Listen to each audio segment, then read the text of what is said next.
6-Minute English. From bbclearningenglish.com.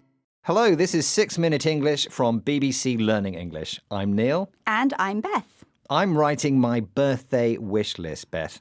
Listen, I want a new laptop, a gold Rolex watch, and a red sports car. Phew, that is quite a lot, Neil. Isn't that a bit greedy? So what? Greed is good.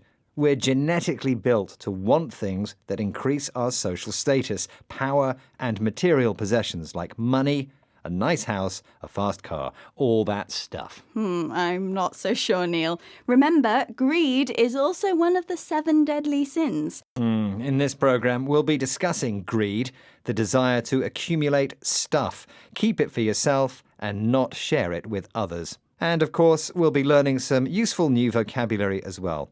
But first, I have a question for you, Beth. You reminded me of a famous quote by one of history's greatest leaders. The world has enough for everyone's need, but not everyone's greed. But who said it? Was it A, the Dalai Lama, B, Mahatma Gandhi, or C, Martin Luther King? I think it was Mahatma Gandhi. OK, Beth, I'll reveal the correct answer at the end of the programme. At the neurological level, greed is controlled by the reward centre of the brain. Greedy people feel good when they choose the stuff they want, and this happens at the unconscious emotional level of the brain, meaning there's little conscious awareness about how greedy actions might affect others or be unfair. But what does this look like in real life? That's what University of California psychologist Professor Paul Piff investigated using the classic family board game Monopoly. The game was rigged to give one rich player an advantage by letting them roll 2 dice instead of 1 and collecting twice as much money as the poor player when passing go. So what happened when Professor Piff asked the rich players why they had inevitably won the fixed game? Listen to the answer he gave to BBC Radio 4 programme 7 Deadly Psychologies. They took credit for their wins. They talked about how they'd controlled their own outcomes. They talked about how it was the decisions they'd made that had led to their being ultimately victorious, and not that flip of a coin that randomly got them into that position of privilege in the first place. Now, I don't know that this is a perfect model for how privilege, success, or wealth operates in everyday life. Some people indeed have worked themselves up by their own bootstraps and get what they have because they worked hard.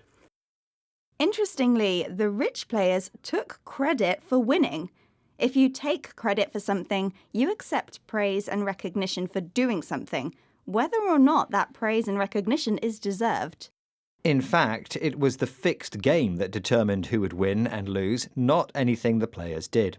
Professor Piff uses the expression the flip of a coin to describe something which is based solely on random chance, like when you flip a coin into the air. Whether it lands on heads or tails is pure luck.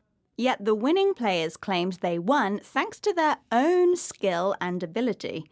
Here, Professor Piff uses another idiom, to pull yourself up by your bootstraps, meaning to improve your situation through your own hard work, without help from anyone else. Worryingly, the experiment showed how feeling financially better off than others can easily change into feeling better than others. And the reason behind these feelings could be what money buys you, especially one thing: space. If you're rich, you own a big house. At work, you have your own spacious private office. You live in your own private bubble. Here's Professor Piff again talking with BBC Radio 4's 7 Deadly Psychologies. People who are well off are just more socially independent. They don't need others in their lives as much. And when you don't need others, well, your empathy might suffer as a result. People who are well off and rich enough to do what they want rely on other people less.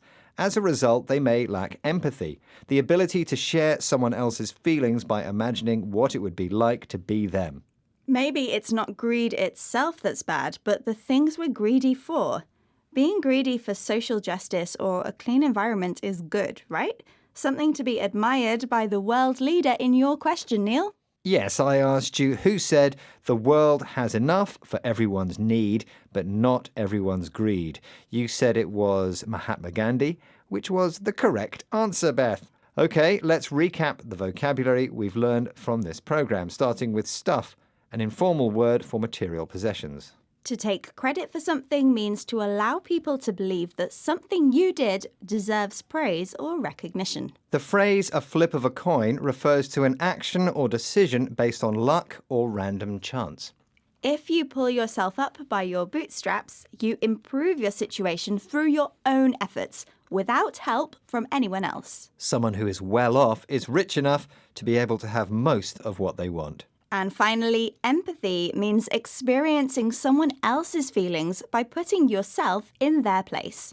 Once again, our 6 minutes are up.